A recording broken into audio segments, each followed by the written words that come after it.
Let's have this discussion now. Southern African development community countries yesterday agreed to deploy a standby force to insurgency-hit Mozambique.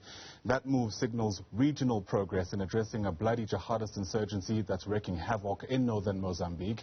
You remember back in March, an attack on the gas-field town of Palma killed dozens of civilians, including a South African citizen. That attack was considered one of the worst acts of Islamic insurgency in Southern Africa. Hundreds of people have since been displaced. Let's unpack this latest move now. Liesl Louw-Vaudran is a senior researcher at the Institute for Security Studies in Africa, and she joins us now via our video link. Liesl, great to chat to you. Lovely to have you on the AM report as well. I've seen reports that President Filipe Nyusi might be receiving some backlash for this development. Can you imagine on what basis? Yes, absolutely. And we've seen Mozambique also hesitating, to actually accept this decision of a standby force. It's, I think it's multidimensional.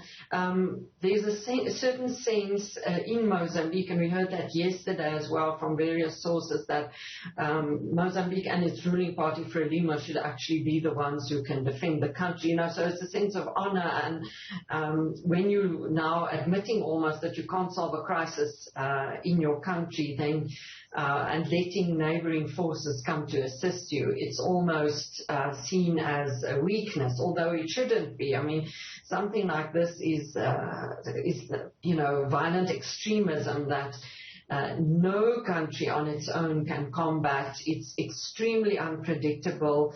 This insurgency has grown rapidly. It's one of the biggest refugee crises globally now, with 800,000 people or more displaced in Cabo Delgado. So, there is that backlash, but Mozambique should actually be applauded somehow for accepting yesterday at the summit in Maputo now a plan that has been on the table since April, actually, after that Palma attack you mentioned. Yeah, it's been a long time coming in some respects. It's also not a peacekeeping mission. In fact, it's the first counter-terrorism mission by SADC. Should we be worried about, call it, the inexperience that SADC has in that regard?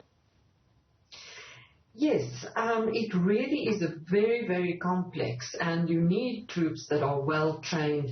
And that's been a challenge, in the Sahel region, in Somalia, in other places on the continent, because what you don't want is for a force to go in and aggravate the situation by the way they might be handling civilians or the way this intervention is structured. So there needs to be very, very careful planning, the financing of this force. We also don't have much information about which countries will send troops. It's an area of Mozambique and of Southern Africa that is also rife with illicit trafficking and so on. So you don't want a force that actually gets involved in, as I say, aggravating the situation. The primary objective is to save lives, to help the victims, to assist with aiding, the refugees, the internally displaced. People are being attacked on almost a daily basis. Towns are being invaded. The villages have been burnt down. So there is definitely a security response that is needed, that is actually overdue. But we must also learn lessons from what has happened, and I think I've said that before elsewhere on the continent. As the ISS, we've done lots of studies of how this counterterrorism could be done better by looking at, intelligence sharing, better responses, also looking at the root causes of this violent extremism and how to prevent it from spreading through dialogue, through looking at development measures, etc. Right, and we'll speak about the strategy of the standby force in just a moment. First, let's try and unpack the possible unintended consequences. We know that it's usually member states of SADC who contribute to a force like this. In many respects, given the lay of the land, there's a lot of expectation from a country like South Africa, given its own geopolitical powers. Does that run the risk of placing a target on South Africa from the Islamists themselves, given, again, the contribution that South Africa is likely to make here? Yes, look, there was a threat last year by the Islamic State threatening South Africa if it was to participate in a force in Mozambique, that it would be targeted. So we can't rule out such a risk.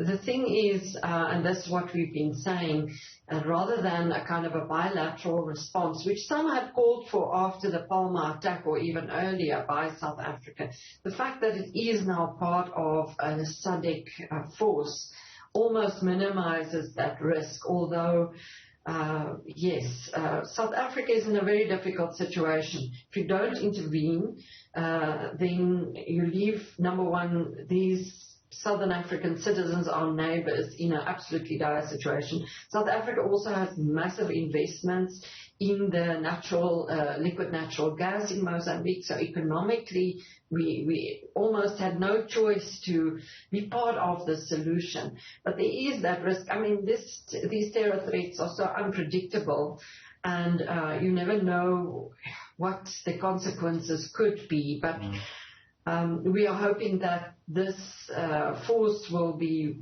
well constructed, well planned, with a comprehensive solution and exit strategy, which is very seldom the case when there are these kind of military interventions as well. Yeah.